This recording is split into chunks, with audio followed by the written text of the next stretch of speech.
अब देखा जाए वाइब्रेशन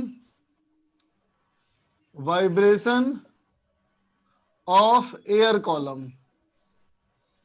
ठीक है बेटा, वाइब्रेशन ऑफ एयर कॉलम है ना, इसी को बोलते हैं क्या बेटा हम लोग, इसी को बोलते हैं ऑर्गन पाइप।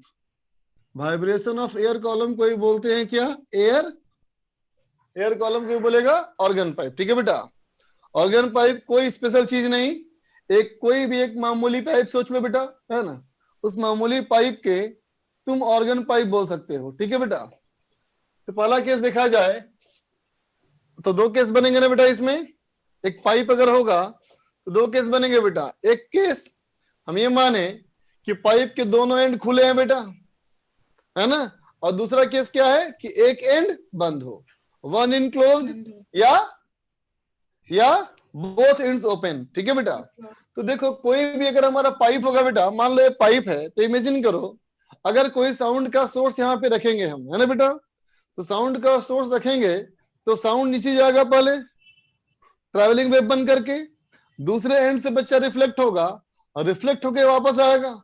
इसका मतलब इसके अंदर फिर से बन जाएंगे बेटा दो वेव्स, है ना, एक नीचे आता हुआ और एक ऊपर आता हुआ अपोजिट डायरेक्शन में। तो क्या होगा फिर से बेटा, बनेगा ना स्टैंडिंग वेव, है ना बेटा। तो एयर कॉलम के वाइब्रेशन में क्या कहोगे कि वेव्स रिफ्लेक्ट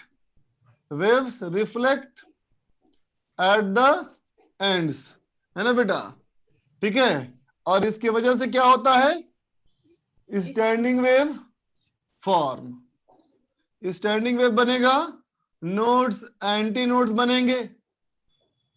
ठीक है, चलो मान लो हम पहले केस की बात करें और बोले बेटा कि ओपन ऑर्गन पाइप है ना बेटा। ओपन ऑर्गन पाइप मतलब, ओपन ऑर्गन पाइप का मतलब क्या कहोगे, बोथ एंड्स ओपन, दोनों एंड खुले हुए, है ना बेटा।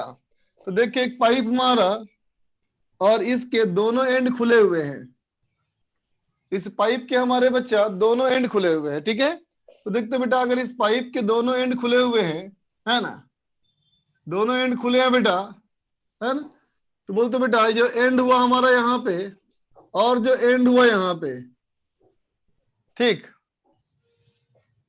ये कैसा बाउंड्री है बेटा, अंदर की हवा बाहर की हवा का बाउंड्री है ना ये, यस सर, फ्री बाउंड्री है ना।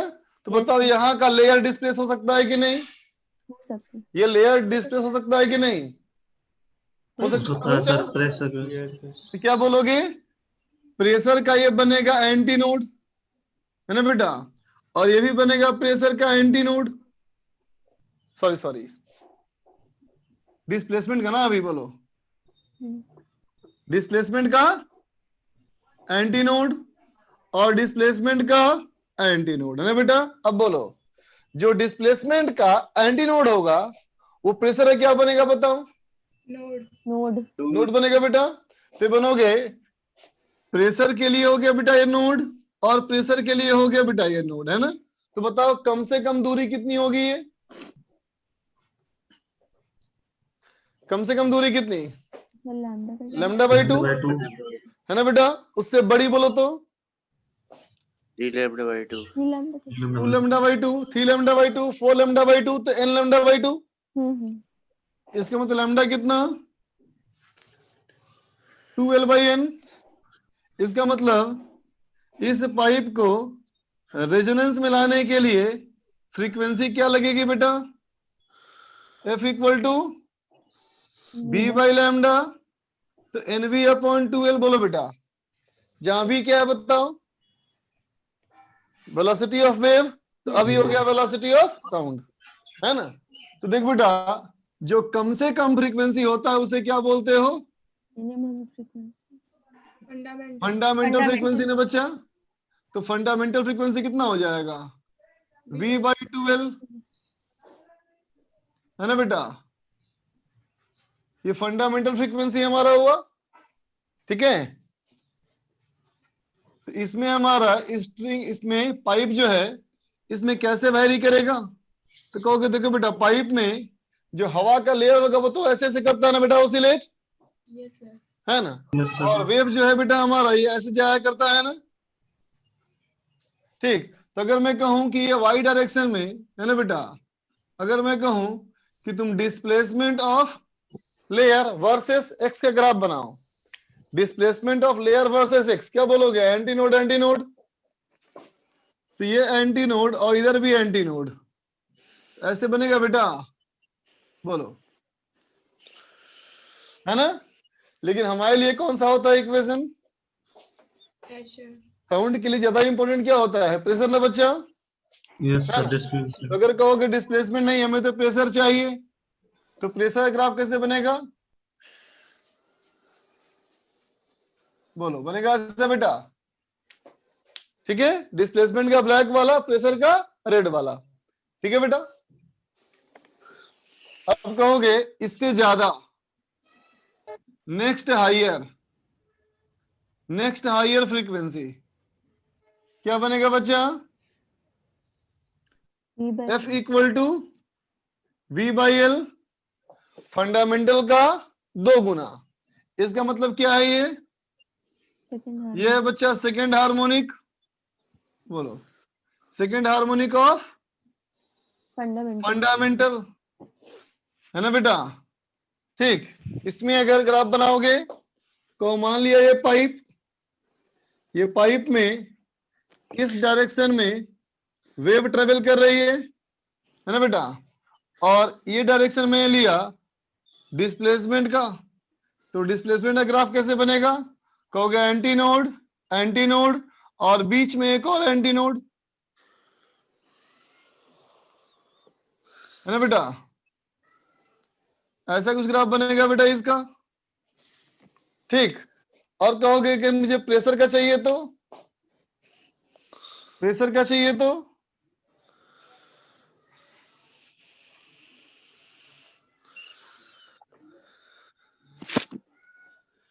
होगा, ठीक। ज्यादा कौन सा होता है इंपॉर्टेंट? Pressure. प्रेशर का। तो ये क्रॉस के स्ट्रक्चर को क्या बोलते हो, याद करो? Overtone. ओवरटोन, है ना बेटा। तो क्या है ये फर्स्ट ओवरटोन है बेटा, बोलो, Yes, ठीक sir. है। अब क्या है इससे भी बड़ा, नेक्स्ट हायर, तो क्या हो गया? n equal to 3, n equal to 3 मतलब 3v/12, इसका मतलब हो गया ये थर्ड हार्मोनिक, फंडामेंटल फ्रीक्वेंसी, है ना, थर्ड हार्मोनिक ऑफ फंडामेंटल, है ना बेटा। Second order. ये पाइप का इस डायरेक्शन में वेव का डिस्प्लेसमेंट, ये हमारा बेटा डिस्प्लेसमेंट ऑफ लेयर्स, क्या कहोगे? एंटी नोड, बीच में 2 एंटी नोड,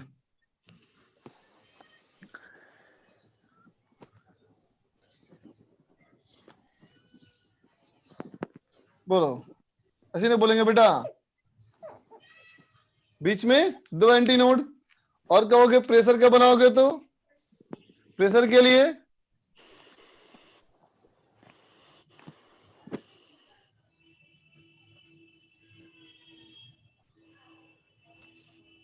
कितने ओवरटोन हो गए देखो तो,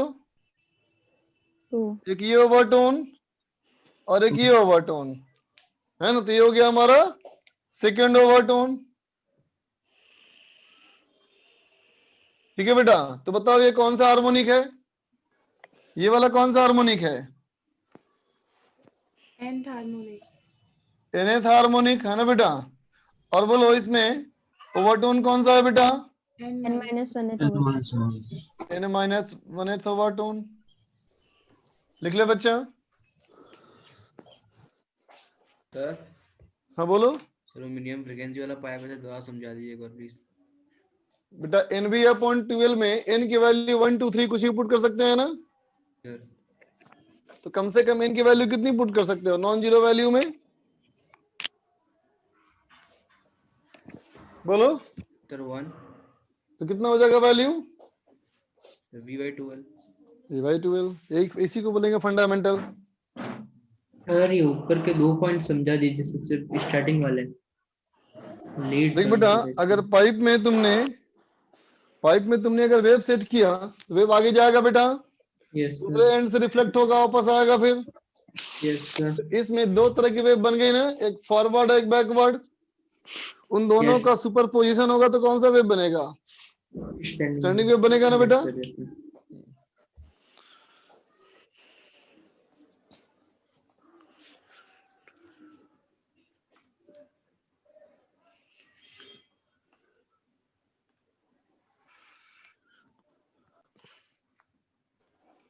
डन सर।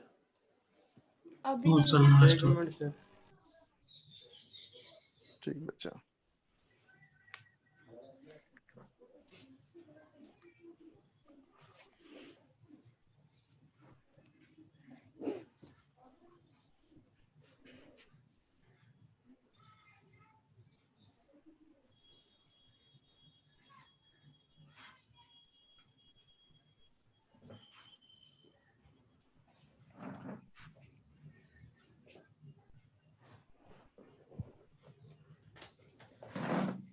हो गया बच्चों? Yes sir. तो देख बेटा, ये हमारा नाम हो गया ओपन ऑर्गन पाइप। और अब देखो, अब कहा मैंने क्लोज्ड ऑर्गन पाइप। ठीक, क्लोज्ड ऑर्गन पाइप का मतलब हुआ कि इसमें वन एंड क्लोज्ड होगा, है ना बेटा, एक एंड बंद। तो देखते बेटा, एक एंड बंद हो गया, इसका मतलब बताओ ये वाला पॉइंट क्या लेयर क्या डिस्प्लेस कर सकता है बेटा? अब नहीं, अब नहीं कर सकता। इसका मतलब है क्या बनेगा डिस्प्लेसमेंट के लिए? नोड। तो प्रेशर के लिए एंटी नोड, है ना बेटा। तो अब ये दूरी कितनी हो सकती है? लैम्डा बाई 4 ना बेटा। Yes sir. ठीक है, लेकिन लैम्डा बाई 4 का ऑड मल्टीपल आएगा ना बच्चा, बोलो। ये बात समझ रहे हो सब लोग? मिनिमम लंबाई लैम्डा बाई 4। अगर बीच में एक नोड और आ गया तो क्या हुआ? Lambda by 2 plus lambda by 4, yes sir. है ना बेटा। तो ये हो गया हमारा कितना? 4L बाई 2n माइनस 1, है ना बेटा। तो फ्रीक्वेंसी क्या हो गई? फ्रीक्वेंसी हो जाएगी F equal to B by lambda, that is 2n minus 1 B by 4L, है ना बच्चा। फिर 2n minus 1 B by 4L, harmonic कौन सा हो गया ये? 2n माइनस 1th हार्मोनिक और n माइनस 1th ओवरटोन, है ना। मिनिमम फ्रीक्वेंसी क्या होगा बच्चा इसका? B बाई 4L, है ना बेटा। इसका जो ग्राफ होगा वो यहीं तक होगा, बोलो बच्चा। ठीक है, नेक्स्ट आइए 3B अपॉन 4L, ये होगा बेटा थर्ड हार्मोनिक, बोलो। ठीक है ना, थर्ड हार्मोनिक के लिए यहां ही बोलोगे, यहां से गायब। ठीक बच्चा, n इक्वल टू 3 पुट किया तो 5B upon 4L, 5B upon 4L मतलब फिफ्थ हार्मोनिक और सेकंड ओवरटोन, इसे भी यहां से आगे गायब। ठीक है, लिख ले बच्चा।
लिख लिया बेटा? VD right sir. साइड वाला थोड़ा सा लिखना है सर। लिख लो।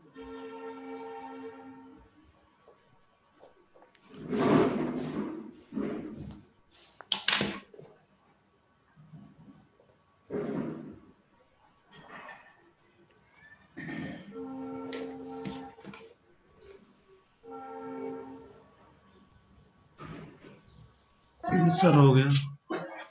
ठीक बच्चा।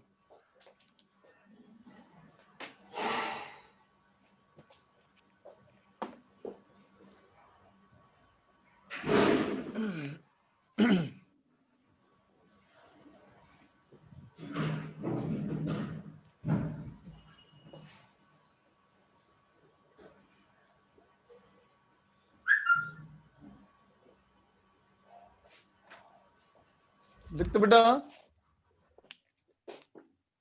इसमें एक एक्सपेरिमेंट है, रेजोनेंस एयर कॉलम एक्सपेरिमेंट। ठीक है बेटा, रेजोनेंस एयर कॉलम एक्सपेरिमेंट। इसमें क्या होता है देखो, इसमें ये है बेटा कि एक पाइप लेते हैं हम लोग, है ना, इसमें एक पाइप लेंगे, है ना बच्चा। अब देख बेटा, इसमें अगर एक पाइप लेंगे, है ना, तो यूजुअली हम इस पाइप की लंबाई 1 मीटर लेते हैं, है ना। लेकिन 1 मीटर लेना जरूरी नहीं है, हो सकता है 5 मीटर भी हो तो भी चलेगा, 10 मीटर हो तो भी चलेगा। बोलो बेटा, है ना। पाइप जो हमारी है बेटा, वो 1 मीटर ही लंबा हो ऐसा जरूरी नहीं है ना। बस ठीक ठाक लंबाई का पाइप लो, ताकि 2-3 रेजोनेंस की आवाज तुम सुन पाओ, है ना बेटा। तो ये हमारा एक पाइप लिया बेटा हमने, ठीक है ना। और इस पाइप में खास बात ये है बेटा कि इसे मार्किंग किया हुआ है। मार्किंग किया हुआ मतलब यहाँ लिखा है मार्क 0 सेंटीमीटर का, उसके नीचे लिखा है मार्क 1 सेंटीमीटर का, उसके नीचे लिखा है 2 सेंटीमीटर। ठीक है, इसमें मार्किंग किया हुआ है। ठीक है बच्चा। अब क्या किया देख बेटा, इसमें नीचे लगा दिया एक रबड़ का पाइप। ठीक है बेटा, एक रबड़ का मान लो पाइप लगा दिया बेटा, है ना। और इसमें इसमें हम कोई स्टॉप कॉक लगा दिए बेटा, है ना। मतलब ये हमारा एक अरेंजमेंट है ना बेटा, ताकि इसमें हम पानी भरें, है ना, और इस पानी को बाहर निकाल सकें। ठीक है बच्चा। अब देखो क्या करेंगे, इसमें पूरा यहां तक पानी भर देंगे, पूरा यहां तक इसमें हम पानी भर देंगे। ठीक है बेटा, पानी भर देंगे, ठीक है ना। अब क्या करेंगे, एक लेंगे ट्यूनिंग फॉर्क, है ना। उस ट्यूनिंग फॉर्क को ऐसे हिट किया तो ऐसे ऐसे शुरू किया, वाइब्रेशन नहीं है ना बेटा। अब इस ट्यूनिंग फॉर्क को बेटा हम ठीक इसके सामने रख देंगे, बोलो ऐसे ऊपर, है ना। ठीक है, ट्यूनिंग फॉर्क देखे हो ना? Yes sir. ठीक है, कभी ध्यान दिया होगा इस बात पे कि लोहे की एक छड़ लो, लोहे की एक छड़ लो, है ना, उसको दीवार पे ऐसे हिट करो, दीवार पे ऐसे हिट करोगे बेटा, है ना, तो भन सी आवाज आती है। Yes sir. यस हो सर। सकता है कम वाइब्रेट करेगा तो आवाज नहीं आएगी, लेकिन उसको कान के पास रख के देखो तो आवाज सुनाई पड़ती है ना। बोलो बेटा, बहुत हल्की सी होती है आवाज बेटा वो, ठीक है ना। अब देखो क्या किया, वैसे ही ये भी होता है, ट्यूनिंग फॉर्क वैसे ही है बेटा, बिल्कुल सेम। इसे भी क्या होती है, आवाज बहुत हल्की होती है, लेकिन कान के पास रखोगे तो भन ऐसी आवाज सुनाई लंबे पड़ेगी समय तक तुमको, आती है इसमें तो। आती है ना आवाज। हाँ, तो वैसे ही क्या किया, यहाँ रख दिया इसको। ठीक है, अब क्या किया कि देख बेटा, इसमें से स्टॉप कोक को ओपन किया, स्टॉप कोक को ओपन किया तो यहां से पानी निकलना शुरू हुआ, है ना। ठीक है, और धीरे धीरे पानी निकलता गया, निकलता गया, निकलता गया। ठीक है, एक ऐसा समय आया बेटा कि जब पाइप की लंबाई यहां पहुंच गई, जब पाइप की लंबाई पानी की लेयर, पानी का लेयर यहां पहुंच गया, है ना, कहा आ गया eight A distance of L1, है ना बेटा। तो हुआ क्या कि अचानक हमें तेज आवाज सुनाई पड़ी। बात समझ रहे हो? जब पानी निकलना शुरू किया ना बेटा हमने, तो जैसे ही पानी की आवाज यहां हुआ, ठीक है, तो पहले जो ट्यूनिंग फोर्क यहां रखा हुआ था, इससे आवाज हमें सुनाई नहीं पड़ रहा था, इतना कम आवाज था कि कान के पास करते थे तो हल्की हल्की आवाज आती थी बेटा। लेकिन अचानक क्या हुआ कि आवाज तेज हो गई, है ना बेटा। तो आवाज तेज होना ये साबित करता है कि रेजोनेंस आया, समझा बेटा। ठीक है ना। तो क्या कहोगे, high intensity sound, high intensity sound detected, detected proves occurrence of resonance, है ना बेटा। आवाज तेज हुई इसका मतलब क्या हुआ कि एम्पलीट्यूड बड़ा हो गया ना बेटा, बोल। इंटेंसिटी आवाज की तेज हो गई, है ना बेटा। तो पहली बार कब मुझे मिला वो L1 की लंबाई पे मिला, तो पहली बार हुआ ना बच्चा। Yes sir. ठीक है, अब मुझे बताओ, तो यहां से यहां जो हवा होगा बेटा वो कैसे बिहेव करेगा, ओपन ऑर्गन पाइप या close organ pipe? Close organ पे। Organ pipe. बोलो बेटा, क्लोज ऑर्गन पाइप में सबसे कम लंबाई कितनी होती है? V/4 है। λ/4 होती है बेटा, यस सर। होती है ना। Yes. ठीक है, अच्छा ठीक है। अब क्या किया, थोड़ा सा और पानी निकाला। जब थोड़ा सा और पानी निकाला तो आवाज गायब हो गई। जब थोड़ा सा पानी और निकाल दिया ना बच्चा तो आवाज गायब हो गई। ठीक है ना बेटा, ठीक है। अब क्या हुआ कि पानी फिर निकालते गए। जब पानी का लेवल यहां आ गया, जब पानी का लेवल यहां पहुंच गया, कहां पहुंच गया? L2 की लंबाई, है ना। तो फिर से आवाज तेज सुनाई पड़ी, है ना बेटा। लेकिन इस बार जो आवाज सुनाई पड़ी है ये पहले वाली आवाज की तुलना में कंपेरेटिवली कम है ना। तो क्या लिखेंगे यहां पे हम लोग?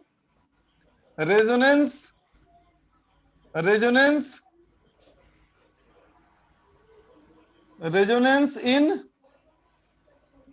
हायर ऑर्डर, है ना बेटा। Higher order has lower intensity. समझा बात को? जितने ज्यादा ऑर्डर का देखोगे ना रेजोनेंस, उसकी आवाज की इंटेंसिटी धीरे धीरे कम होती जाएगी, है ना। ठीक है बच्चा, तो क्या कहोगे? ये सेकेंड रेजोनेंस आ गया। ठीक है बच्चा, है ना। तो क्या पाया हमने कि जो लेंथ ऑफ एयर कॉलम है ना बेटा, जो लेंथ ऑफ एयर कॉलम है ना बच्चा, L1, ये किसको करता है रिप्रेजेंट? बोलो, ये करता है फर्स्ट रेजोनेंस, है ना बेटा। और फर्स्ट रेजोनेंस कहां होता है? बोलो, λ/4। λ/4 पे होता है ना बेटा, ठीक। और L2 जो है बेटा वो क्या दिखाता है? बोलो, सेकेंड रेजोनेंस, है ना बेटा। ठीक है, तो ये कितना होना चाहिए? λ/4। इसका मतलब ये लंबाई इसका होना चाहिए 3 गुना। इसका मतलब कि अगर मान लिया L1 था 10 सेंटीमीटर तो L2 होना चाहिए 30 सेंटीमीटर। Yes sir. L1 अगर होना चाहिए 20 सेंटीमीटर तो ये होना चाहिए कितना? 60 सेंटीमीटर 60 सेंटीमीटर। होना चाहिए ना। बोलो बेटा, ऐसा होना चाहिए ना, लेकिन ऐसा हुआ नहीं। क्यों सर? ऐसा हुआ नहीं। ये बात समझ में आ रही है? जब किया एक्सपेरिमेंट तो देखा गया ऐसा नहीं हुआ। तो अब इसका कुछ निष्कर्ष निकालेंगे, है ना। सुना गौर से। देख बेटा, कभी तुमने इस बात पे गौर किया है कि बहते हुए पानी में तुमने देखा होगा कि बहते हुए पानी में जो ऊपर पानी का लेयर होता है उसकी स्पीड सबसे ज्यादा होती है, यस सर। और जैसे गहरा उतरते हो वैसे वैसे पानी की स्पीड कम होती जाती है। Yes sir. Yes sir. जानते हो तुमने ये? Yes sir. ठीक है। और एग्जांपल सुनो, जैसे देखा होगा, कभी गौर किया होगा, हवा जब तेज चल रही है, बहुत हवा तेज चल रही है ना, तो देखो बेटा, अगर हवा मान लो यूं चल रही है, अगर यूं हवा चल रही है तो सामने की दीवार और ये वाली दीवार के बीच से हवा निकल रही है ना। Yes sir. कभी गौर किया होगा तुमने कि तुम दीवार के पास चिपक के खड़े हो जाओ ना तो हवा कम होती है महसूस। ठीक है, कभी गौर किया होगा कि जब हवा तेज चलती है ना बेटा, ठीक है, तो ऊपर तुमको दिखेगा बहुत सारा धूल उड़ रहा है और जमीन के पास उतना कम धूल उड़ रहा है। ये सारा एग्जाम्पल किस बात को दिखाता है बेटा, कि जब सॉलिड सरफेस के पास पहुंचती है फ्लूइड ना बेटा तो स्पीड घटती जाती है, यस सर। है ना बेटा, due to viscosity of air, yes sir. है ना। ठीक है, तो अब मुझे बताओ कि पाइप के अंदर की हवा जब ऑसिलेट कर रही होगी, है ना, ठीक है, तो मुझे बताओ क्या अंदर की हवा जो ऑसिलेट कर रही है, क्या यहाँ पे एग्जैक्टली इस पॉइंट पे प्रेशर कांस्टेंट पॉसिबल है? नहीं ना बच्चा, यहाँ नोड बन जाए मतलब प्रेशर कांस्टेंट, मतलब यहाँ प्रेशर वेरी नहीं करेगा, ऐसा नहीं होगा। विस्कोसिटी की वजह से क्या होगा, ये प्रेशर का नोड फॉर्मेशन थोड़ा सा बाहर होगा, है ना। हल्का सा ये थोड़ा सा बाहर होगा, समझे बात को? ठीक है ना? तो ये जो ऐसा आया ना बेटा, ये उसी की वजह से आया कि जो हम सोच रहे हैं कि हवा कॉलम की वाइब्रेशन सिर्फ यहीं तक है, ऐसा नहीं है। हवा का कॉलम जो वाइब्रेट कर रहा है वो इससे थोड़ा सा बड़ा है, इस पाइप के बाहर है। बात समझे? ठीक है ना? तो इस बात का कंक्लूजन लोगों ने क्या निकाला? लोगों ने इस बात के कंक्लूजन को, है ना बेटा, एंड करेक्शन से जोड़ा, है ना? ठीक है, एंड करेक्शन क्या है? तो कहोगे एंड करेक्शन हमारा है बेटा extra length of air column जो कि वाइब्रेट कर रहा है ना बेटा, वाइब्रेटिंग आउटसाइड पाइप से थोड़ी सी बाहर, है ना? कहां से? तो कहोगे आउट ऑफ ओपन एंड, जो एंड खुला हुआ है ना बेटा उसके थोड़ा सा बाहर, जहां क्लोज्ड है वो तो पक्का है कि वो डिस्प्लेसमेंट का नोड है और प्रेशर का एंटी नोड है, समझे बेटा? तो जो एक्स्ट्रा डिस्टेंस हमारा वही हमारा क्या है बेटा? एंड करेक्शन है, समझे बात को? तो अब मैं कहूं बेटा E is equal to end correction. अगर E हमारा एंड करेक्शन है, इसका मतलब होना क्या चाहिए? होना चाहिए L1 plus E equal to λ/4 और L2 plus E equal to 3 λ/4। बोल बेटा, Yes, sir. Yes, sir. होना चाहिए ना? इसका मतलब क्या होना चाहिए? तो कहेंगे L2 plus E is equal to 3 of L1 plus E।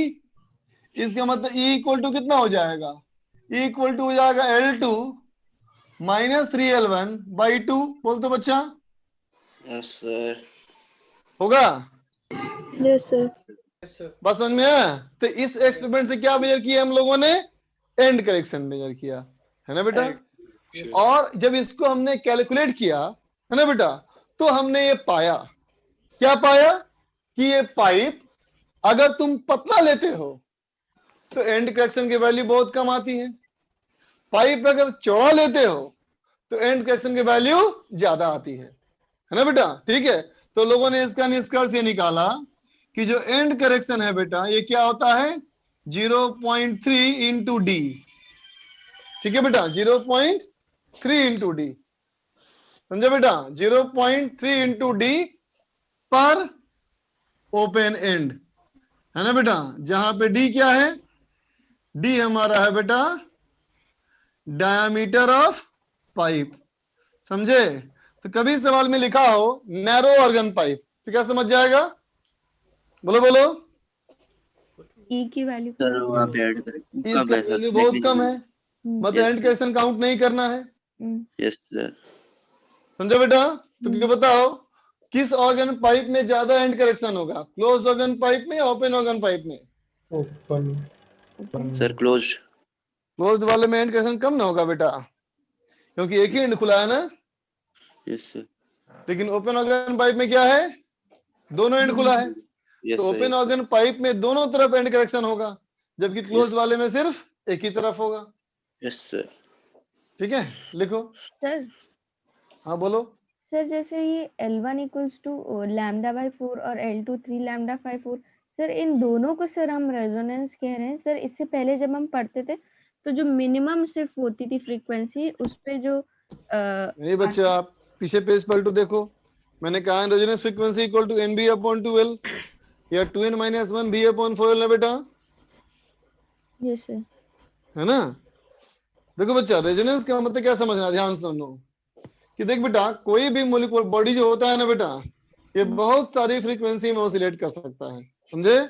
किसी एक ऑब्जेक्ट का नंबर ऑफ फ्रीक्वेंसीज कितनी होंगी वो डिपेंड करता है किस सिस्टम में खड़ा है वो, है ना? जैसे मान लो अगर कहूं स्प्रिंग को फिक्स करके एक मास लटका दो, उस मास को ऑसिलेट कराओ, तो उसमें एक ही फ्रीक्वेंसी हो सकती है 2π√m/k, है ना? समझा? अब अगर मैं कहूं इमेजिन करो कि 3 मास लगे हो 2 स्प्रिंग के सहारे, बीच में एक मास, 2 स्प्रिंग, साइड में 2 ब्लॉक, ठीक है बेटा, है ना? इस सिस्टम में कितनी हो सकती है फ्रीक्वेंसी? तो इसकी 2 हो सकती है फ्रीक्वेंसी, एक पूरा सिस्टम ऐसे करे ऑसिलेट और बीच में रेस्ट में रहे, Yes, sir. है ना बेटा। और ये हो सकता है कि ये दोनों ऐसे, ये दोनों एक साथ और एक बॉडी एक साथ, है ना बेटा, ये ऐसे ऐसे करे ऑसिलेट, यस सर। समझे, है ना। तो सिस्टम की बेटा जिसके ऊपर मल्टीपल मॉलिक्यूल्स हो, इसमें बहुत सारी फ्रीक्वेंसी होती है ना। तो हवा के मॉलिक्यूल जो है बेटा, ये बहुत सारी फ्रीक्वेंसी से ऑसिलेट कर सकती है ना। तो वो जो फ्रीक्वेंसी में ऑसिलेट कर सकती है ना, उसी फ्रीक्वेंसी का अगर सोर्स होगा तभी तुम वेव सेट कर पाओगे, नहीं तो नहीं कर पाओगे, है ना। तो 10 फ्रीक्वेंसी वो कर सकता है ऑसिलेट, उन 10 में से किसी एक से मैच किया तो हम बोलेंगे रेजोनेंस आ जाएगा। Okay sir. बात समझ में आ गई? ठीक है बच्चा, देखिए फटाफट।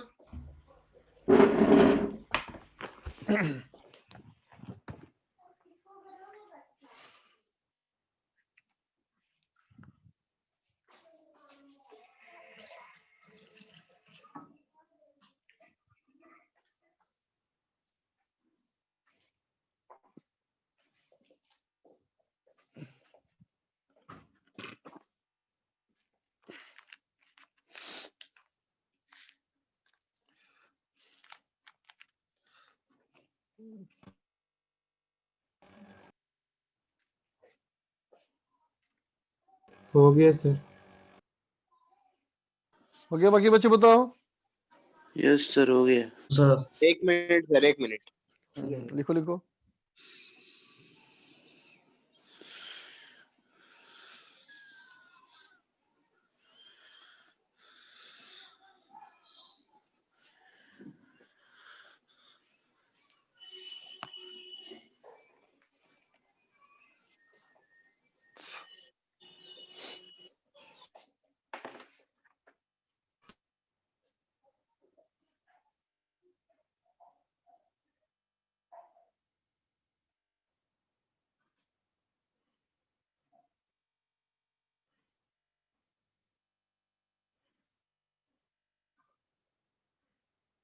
हो गया सर।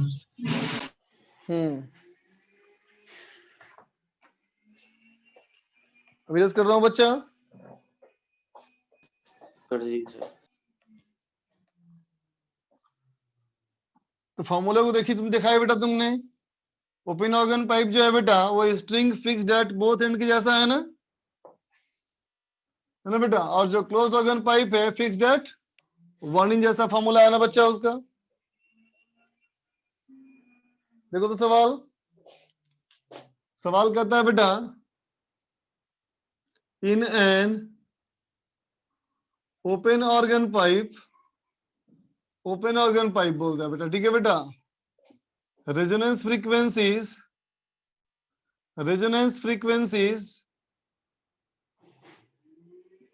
are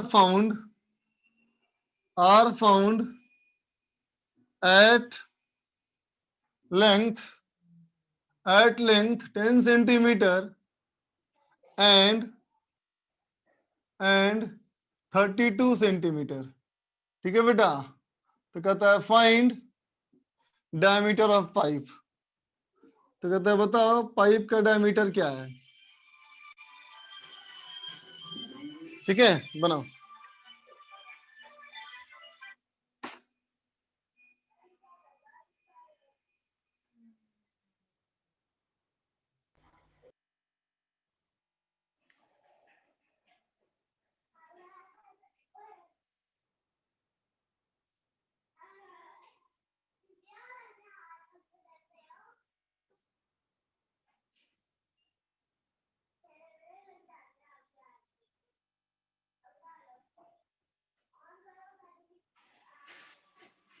सर बोलो 10 सेंटीमीटर।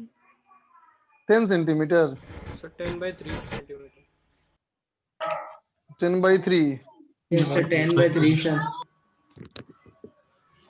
अच्छा, और कोई बताओ, ध्यान दिया इस सर बात 10 पे, इस बात पे गौर किया है कि ओपन ऑर्गन पाइप है ये क्लोज नहीं है। No sir. तो फिर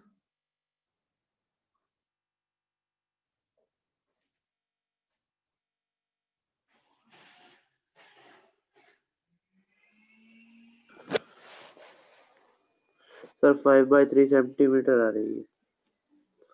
5/3। Yes sir.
ओके बच्चा देखो, ये पाइप बेटा ओपन है ना, तो इसमें एंड करेक्शन बेटा दोनों तरफ ना होगा, बोलो, है ना बेटा, यस सर। है ना। तो दोनों तरफ एंड करेक्शन होगा, तो इसको पहले पहले वाले में ऐड करोगे, है ना बेटा, तो कितना आना चाहिए बोलो, ये λ/2 ना बेटा, बोलो। ओपन ऑर्गन पाइप में मिनिमम कितने लेंथ होता है बताओ, λ/2। λ/2 ना। और अगला क्या होता है बोलो, तो 2e प्लस L1 कितना था हमारा, ये 10, और ये 2e प्लस 32। 32 बराबर लैम्डा ना होगा बेटा। Yes sir. इसका मतलब क्या हुआ, तो कहेंगे 2e प्लस 32 बराबर, पुट करो तो e प्लस 5, इसका मतलब e इक्वल टू कितना हो गया बेटा, ये तो नेगेटिव आ गया, -27 आ गया, क्या देखो तो, गड़बड़ कर दिया मैंने, हाँ गड़बड़ कर दिया, डबल ना करेंगे इसका, तो 4e प्लस 20, बोल बेटा, इसका मतलब 2e इक्वल टू कितना हो गया, 12 सेंटीमीटर, इसका मतलब e इक्वल टू हो गया बेटा 6 सेंटीमीटर, तो डायमीटर कितना हो जाएगा, e बाई 0.3, इसका मतलब 20 सेंटीमीटर है बेटा, ये आया समझ में, तो डायरेक्ट फॉर्मूला पुट कर दिया होगा। Yes, sir.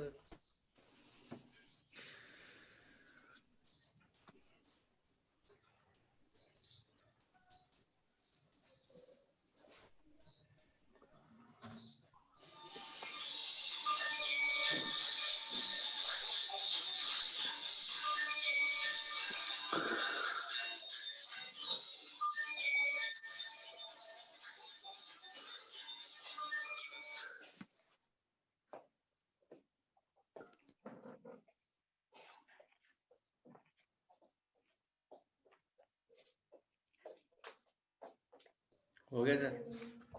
अच्छा इरेज कर रहा हूं बेटा,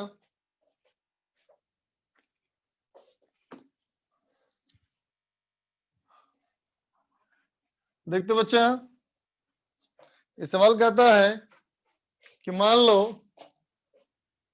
ये एक नैरो क्लोज्ड ऑर्गन पाइप बेटा, है ना, ये एक नैरो क्लोज्ड पाइप है, ठीक है, एक नैरो क्लोज्ड पाइप बेटा, इस पाइप की लंबाई 12 सेंटीमीटर है, ठीक है बेटा, और एक स्ट्रिंग है, स्ट्रिंग हमारी दोनों तरफ फिक्स्ड है ना बेटा, और इसकी लंबाई है बेटा 40 सेंटीमीटर, और इस पे टेंशन हमारा है बेटा 100 न्यूटन, ठीक।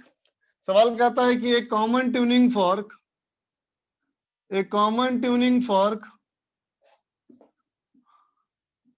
vibrate the pipe in third harmonic and string in first overtone समझे बेटा? एक ही ट्यूनिंग फॉर्क है बेटा जो स्ट्रिंग का वाइब्रेट किया फर्स्ट ओवरटोन में, और पाइप का वाइब्रेट करता है बेटा थर्ड हार्मोनिक में। ठीक है, तो सवाल कहता है find linear mass density of string. ठीक है बच्चा, वेलोसिटी ऑफ साउंड ये तुमको दिया है बेटा 300 मीटर पर सेकेंड। ठीक है, चलो करो।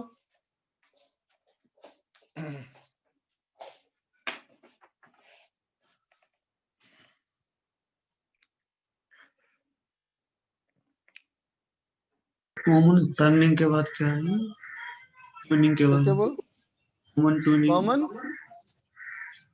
Common tuning fork vibrate the pipe in third harmonic and string in first overtone.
Sir 1/75 का स्क्वायर आ रहा है सर, केजी पर मीटर।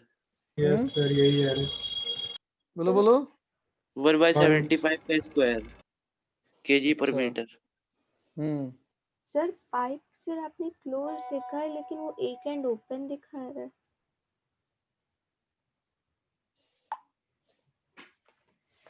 क्या क्या क्या?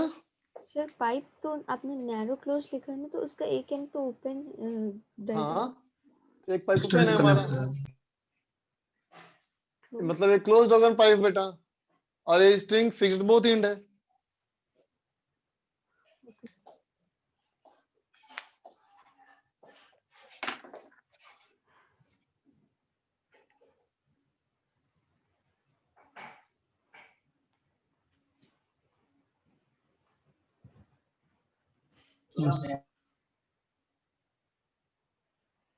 कितना सर है बताओ?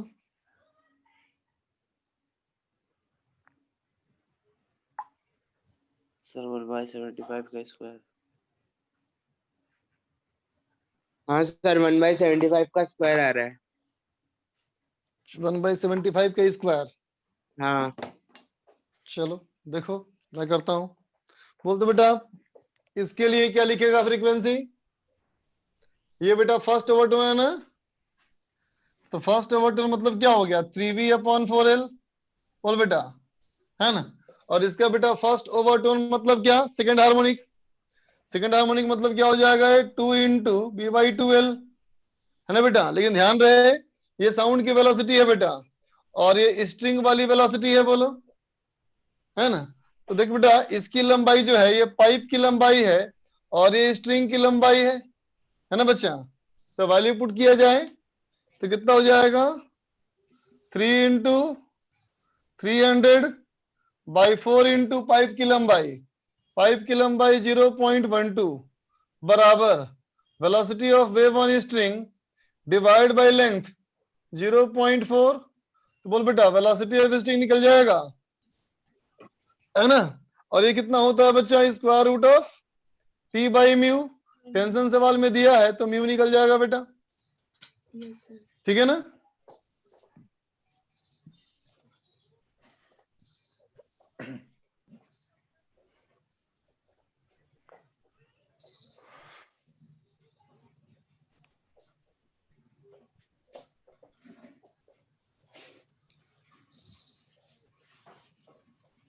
तो बोल तो बेटा, अगर किसी ओपन ऑर्गन पाइप को हम हीट करेंगे तो हीट करने से उसकी रेजोनेंस फ्रीक्वेंसी बढ़ेगी या घटेगी? सर बढ़ेगी सर। बताओ कैसे?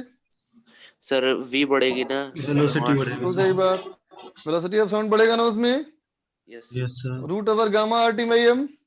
यस टेम्परेचर बढ़ेगा तो बढ़ेगा, बढ़ेगा। बिल्कुल सही बात। और इसके जो क्वेश्चन होंगे बेटा फॉर्मूले बेस्ड ही होंगे, तो ज्यादा कुछ दिमाग लगाने की जरूरत इसमें है नहीं, ठीक। आगे बढ़ा जाए, सर कैसे बढ़ेगा एक बार बता दीजिए सर। इसे बेटा सर वो वेलोसिटी नहीं sir, resonance frequency. Velocity of sound का फॉर्मूला क्या था बेटा? Root over gamma R T by M, yes sir. है ना। टेम्परेचर बढ़ेगा तो वेलोसिटी ऑफ साउंड बढ़ेगा, यस सर। समझ गए। अब देख बच्चा, बीट्स की बात करे जाए, है ना। बीट्स की बात क्या है? ना इंटरफेरेंस ऑफ साउंड वेव्स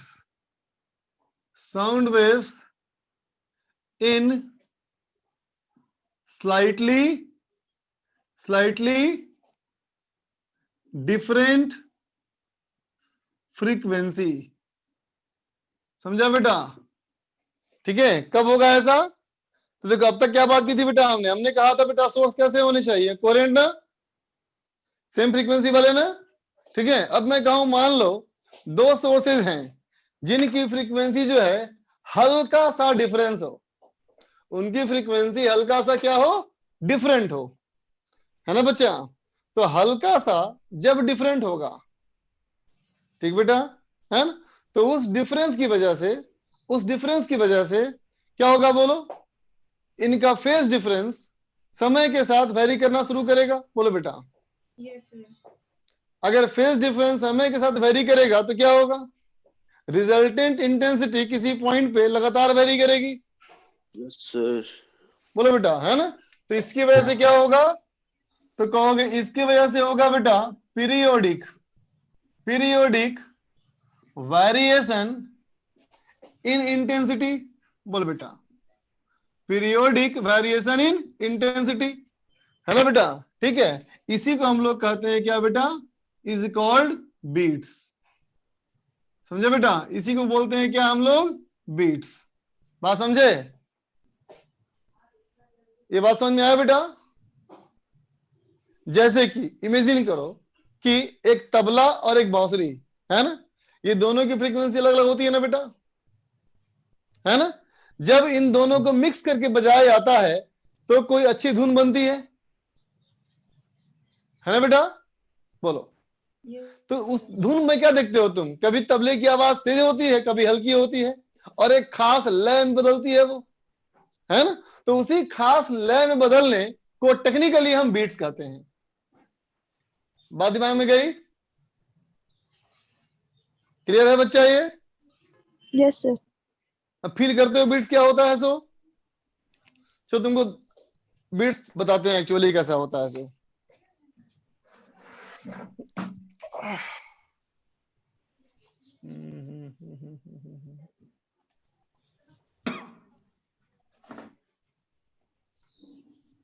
देख बच्चा,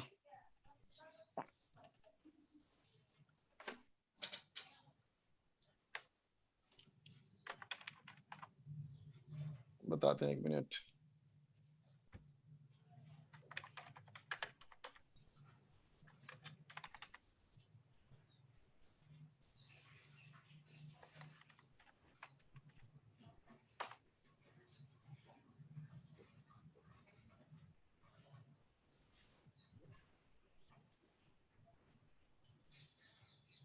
एक मिनट बेटा,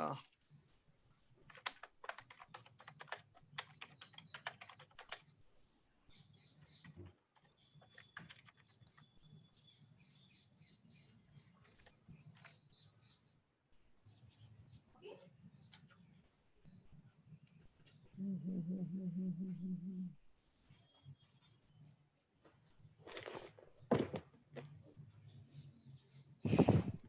यार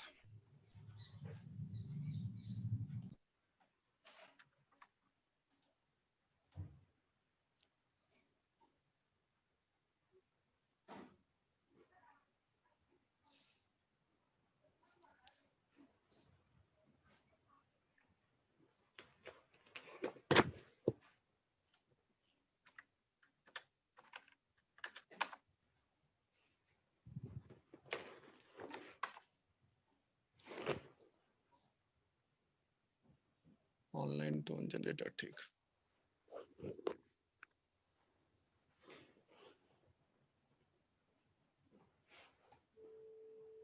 कोई आवाज सुन रहे हो? Yes sir. Yes sir. ठीक से आवाज आ रही है? ठीक से? Yes sir. हल्की आ रही है। नहीं सर, कुछ भी नहीं सुनाई दे रहा। सर आपकी तो आ रही है। Yes sir. कोई आवाज नहीं आ रही? आ रही है आ सर। रही आ है। रही है सर। ट्रेन का तो हो रहा ना। आवाज आ रही है? ये प्ले कर रहा हूं बेटा मैं 440 हर्ट्ज का फ्रीक्वेंसी, ठीक है? ये प्ले किया मैंने 440 का। अब देखो 440 के साथ साथ अब मैं एक और फ्रीक्वेंसी ऑन कर दिया 441 का। सुना ध्यान से। अब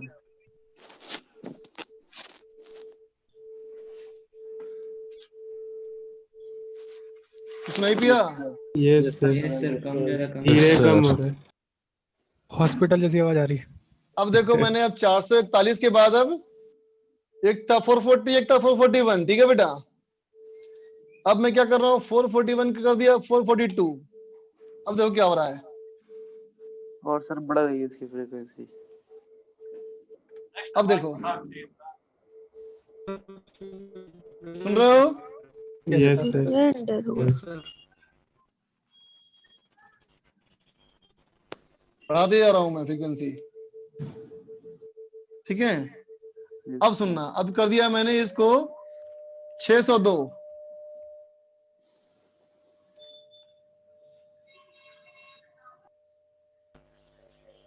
बेटा महसूस किया इस चीज को? Yes sir. अब तो लगातार आ रही है ना। हाँ। अब देखो मैंने क्या किया, जब मैंने 440 किया और एक को 441 किया, है ना बच्चा?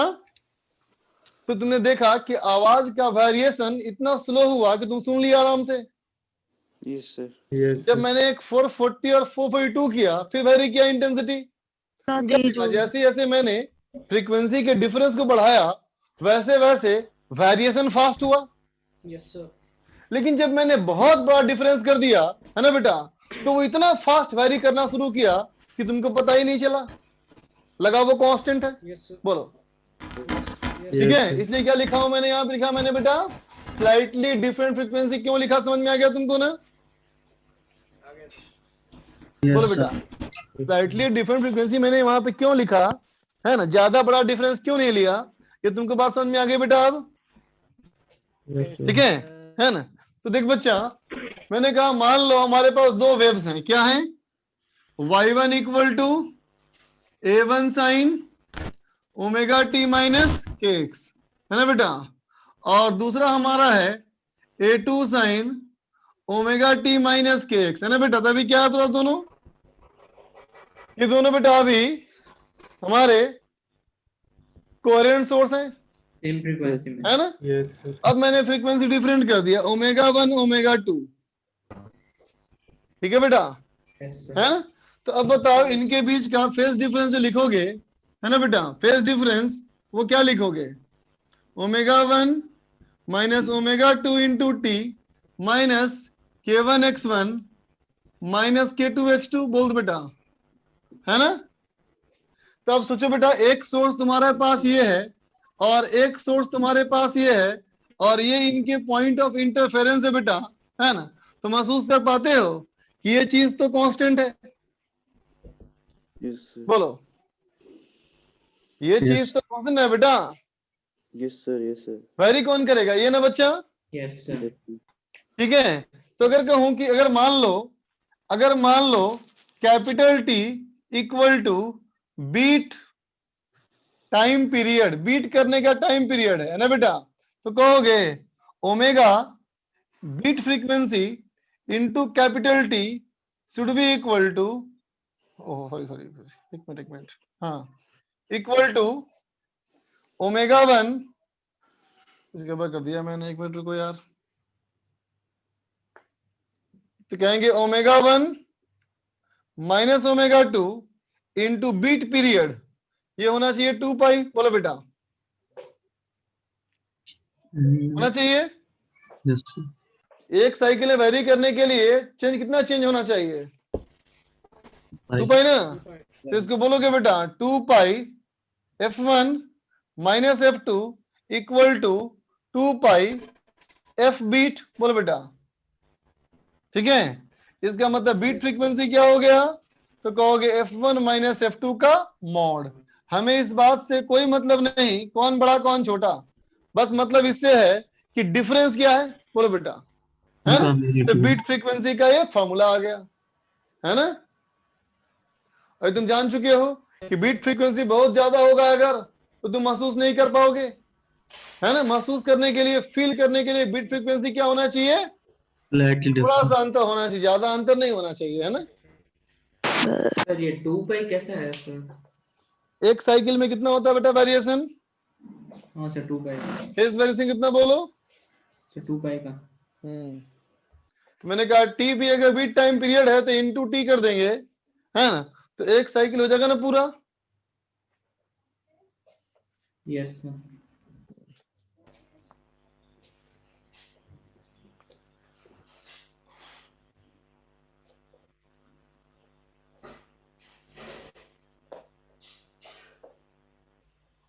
हो गया बच्चा,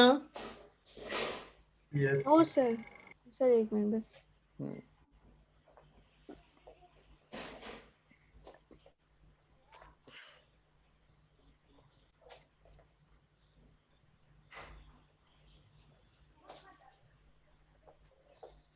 हो गया सर। तो बीट फ्रीक्वेंसी में सुनना आ गया तो क्या करना पड़ेगा मुझे, 2 सोर्स लेने पड़ेंगे, उन दोनों सोर्सेज की फ्रीक्वेंसी में थोड़ा सा अंतर होना चाहिए, है ना बेटा। या कहो 2 ट्यूनिंग फॉर्क ले लें और दोनों ट्यूनिंग फॉर्क की फ्रीक्वेंसी हल्की सी डिफरेंट हो, तो हम बीट फ्रीक्वेंसी क्लियरली सुन पाएंगे, बीट्स क्लियरली सुन पाएंगे, है ना बेटा।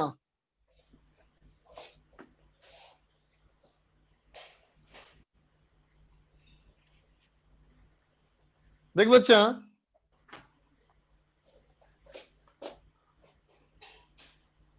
Loading of tuning fork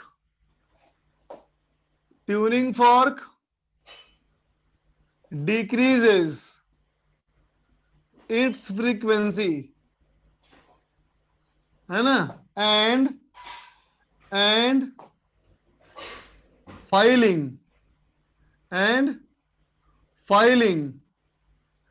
increases, समझा बेटा, filing increases the frequency, समझा बेटा।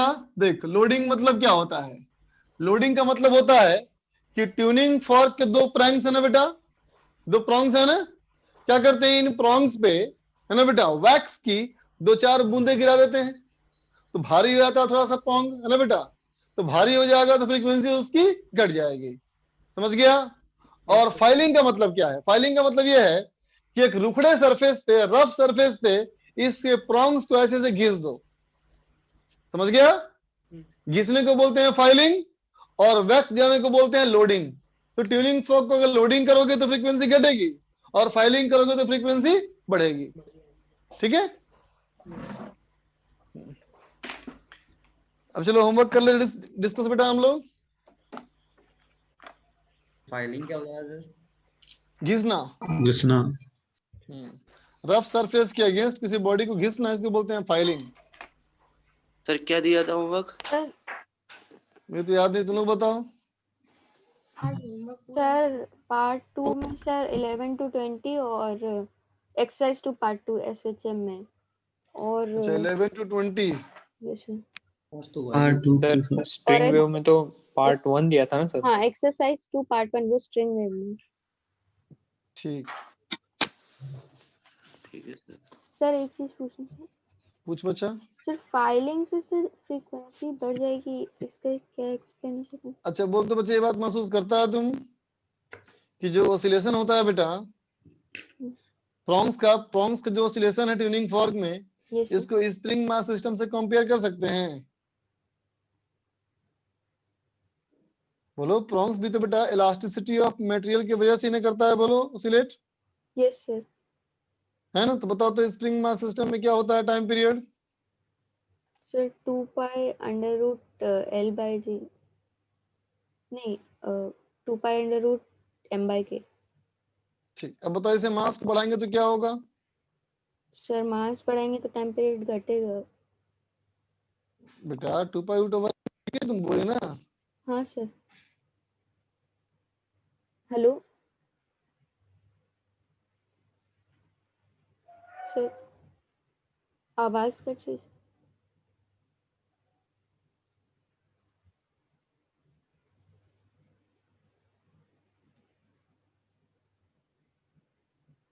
आवाज क्यों नहीं आ रही?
सर आपकी आवाज नहीं आ रही।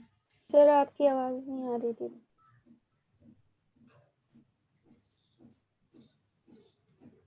अभी सर बोल नहीं रहे हैं सर।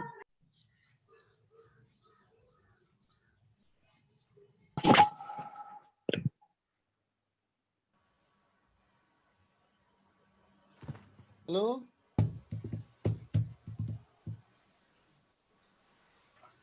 बच्चों आवाज नहीं आ रही?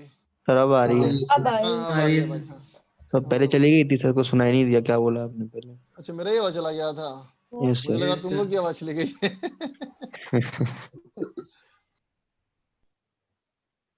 हाँ बोलो बेटा, 11 हो गया। यस सर 15 डाउट है, 15 तो कॉम्प्रिहेंशन आ गया। एक मिनट, मैंने क्या दिया था होमवर्क? एक्सरसाइज 2 पार्ट 2 दिया था ना? Yes sir. Yes sir part 2। हाँ पार्ट 2, सॉरी। 15 डाउट तुम्हारा है, ये वाला सवाल ना? Yes sir.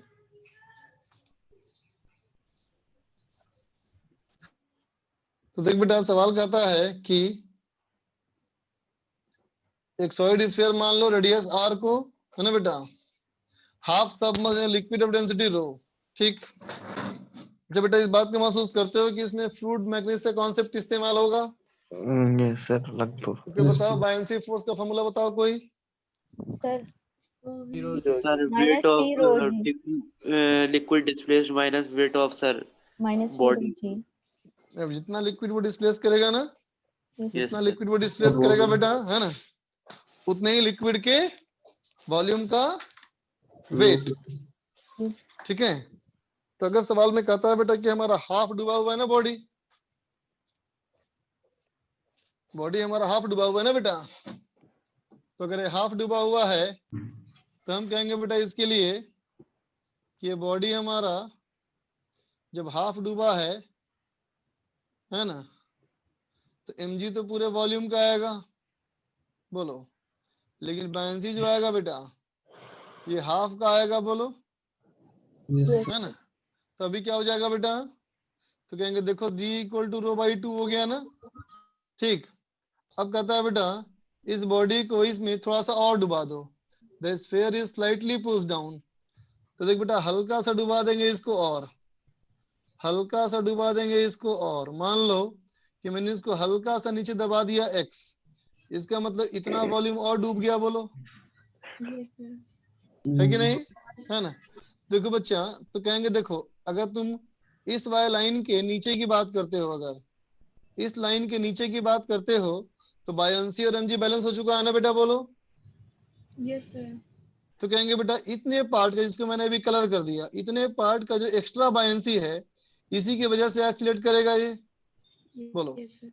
Yes sir. तो इसका कितना बायंसी है, तो बोलेंगे area of cross section pi r square, और x डूब गया, और into density of liquid into g, बोल बेटा yes sir. Should be equal to mass into acceleration. लेकिन डिस्प्लेस किए नीचे बेटा, और एक्सीलरेशन ऊपर होगा ना, इसलिए माइनस है में, बोलो। Yes sir. तो एक्सीलरेशन a इक्वल टू कितना हो गया, minus of pi r square x into rho into g divided by m, m कितना, तो इसका मास हो गया 4/3 pi r cube into density d, बोल बेटा होगा। Yes sir. Yes sir. बन गया सवाल। अब यस सर। पुट कर देना है चीज, d equal to rho by 2। Yes sir. आगे चलो 16 16। देखो बच्चा,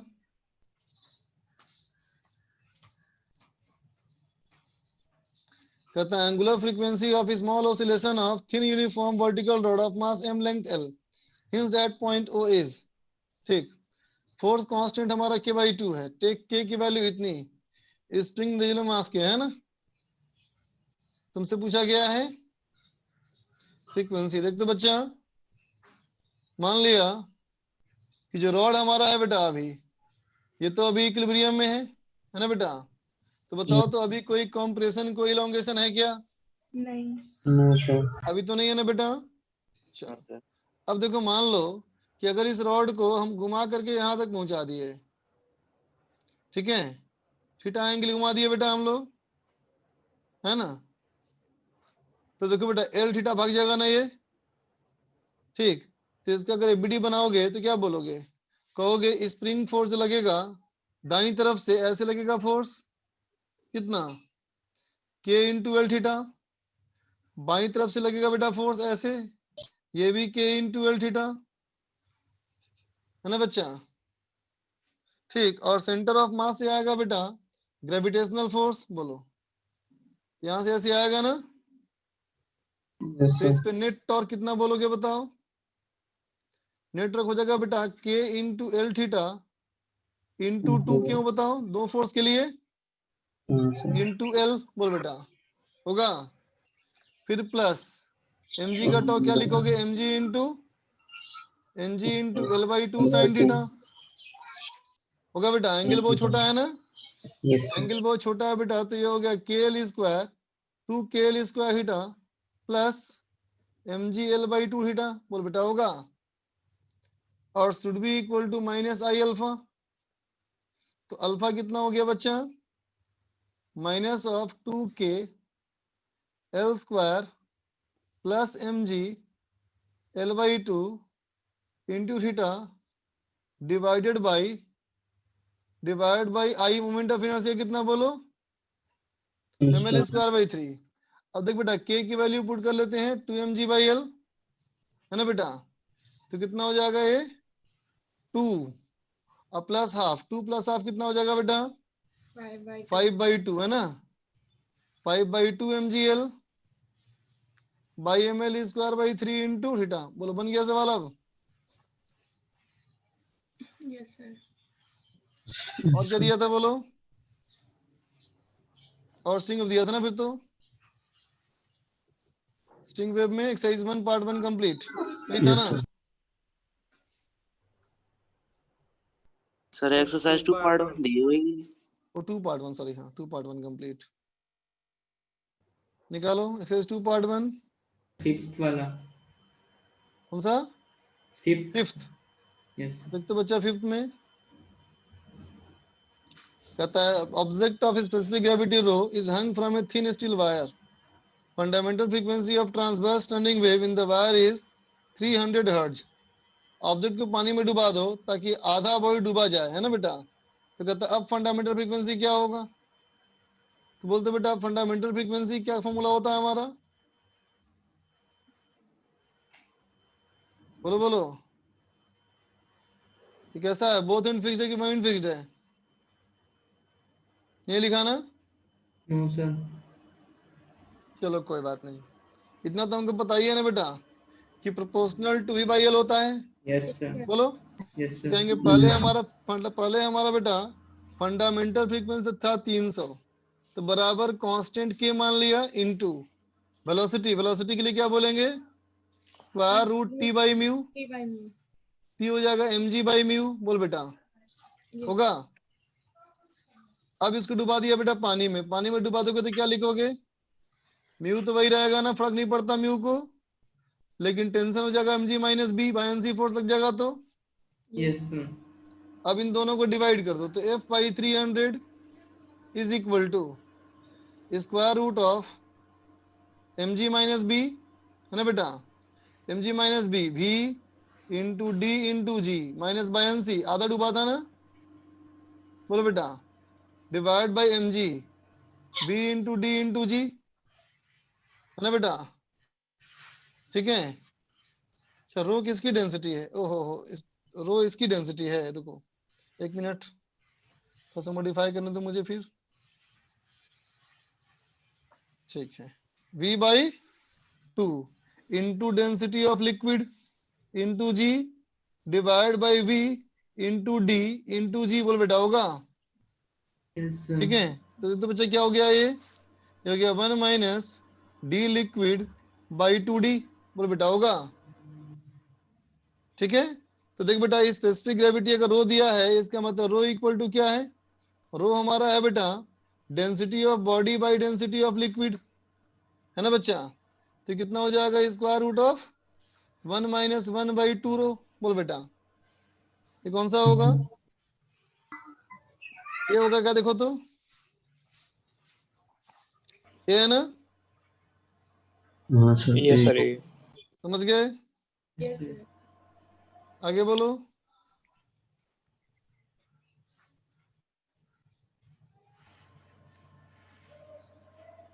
दस तक, कल होमवर्क ही नहीं हो पाया ये वाला। 15 तक, सर जी सर 12th सा? वाला, सर 12th वाला सर। 12th वाला कहता है wave travelling on slide string. ये कहता है बेटा इंसिडेंट वेव है ना, बताओ ये यस सर। इंसिडेंट वेव बेटा है। अगर रिफ्लेक्ट किया हमने, heavy string tight to end x equal to 0, 64% energy reflect किया, लौटा 64%, है ना बेटा। तो रिफ्लेक्टेड वेव का इक्वेशन क्या होगा, रिफ्लेक्ट करने वाला वेव तो बेटा अपोजिट डायरेक्शन में आएगा ना। Yes sir. तो ये है kx माइनस ओमेगा टी, तो संभव ही नहीं है। Yes sir. सर सब में अच्छा हमारा कौन, बी सी और डी। अब देखो बेटा एम्पलीट्यूड तो हो जाएगा 80%, हाँ यस सर। 0.8, ये सब में है ना बेटा। सब में अंतर किस बात का, सिर्फ फेज का ना। Yes sir. तो देखो बेटा x बराबर 0 अगर पुट कर दो, है ना, तो इसमें कितना फेज है बताओ। एक मिनट यार, रुको रुको रुको रुको रुको रुको रुको रुको। देखो बच्चा इंसिडेंट वेव हमारा क्या है बताओ, A sin kx minus omega t. y incident, ये है बेटा हमारा a sine kx minus omega T plus 13 है बेटा, Yes, sir. Is equal to, ध्यान देना सब लोग, a sine omega T minus kx minus 30 minus बाहर निकाल लिया। Yes sir. अब माइनस को अंदर भेजेंगे तो पाई चेंज करेगा ना, बोलो। तो अब जा करके बेटा इक्वेशन ये सही हुआ, है ना। ये हम लोग तो ओमेगा टी माइनस के इस्तेमाल करते हैं ना बच्चा, बताओ। Yes, sir. ठीक है, अब देखो मैंने कहा y रिफ्लेक्टेड हो गया a sine omega T plus के एक्स प्लस 5। बोल बेटा ठीक। अब क्या कहोगे, रिफ्लेक्टेड वेव का फेज कितना है, Omega t omega T minus K x plus 5 ना। plus प्लस और इंसिडेंट तो कितना है? प्लस 3 के प्लस है प्लस प्लस, और ये omega T minus K x plus 150। इसमें अगर हम पाई ऐड करेंगे ना बेटा तब ना होगा, बताओ। Yes yes sir. लेकिन देखो सवाल में क्या दिया था, x बराबर 0 पे ना बेटा, तो ये भी 0 हो गया, ये भी 0 हो गया, बोलो ठीक। तो ओमेगा टी कैंसिल हो गया, तो इसका मतलब फाई कितना हो गया बताओ?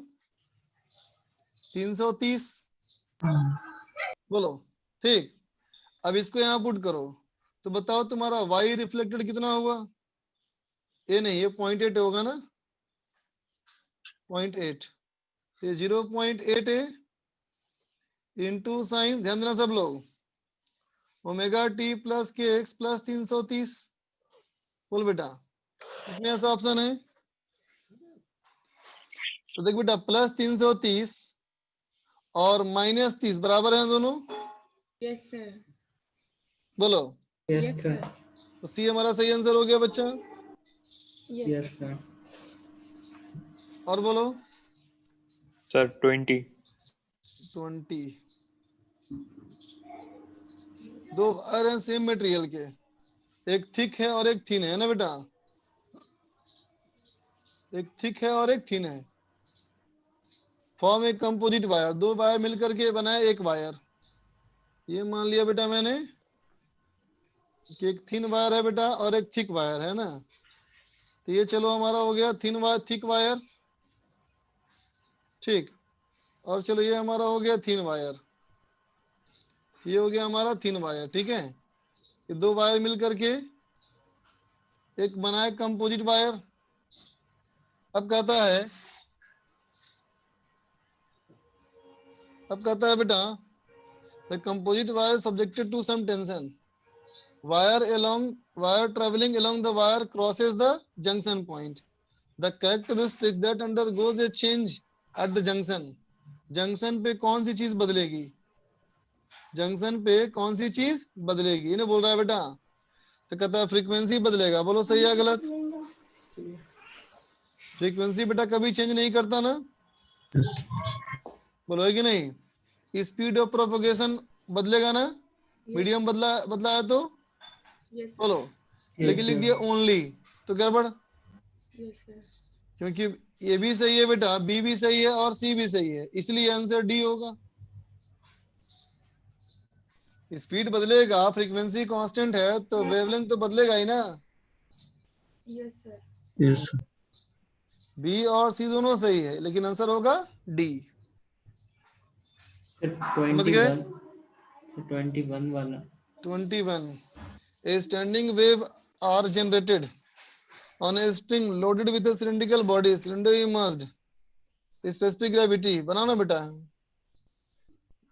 length of loop changes by a factor of 2.2, इसका मतलब समझे? नहीं सर, ये बस समझ में नहीं आया सर। लैम्डा बाई 2 पहले लेंथ ऑफ लूप, लूप इसको बोलते हो ना, यस सर। तो पहले था बेटा लैम्डा बाई 2 और अब लैम्डा डैश बाई 2, बोलो बेटा। Yes sir.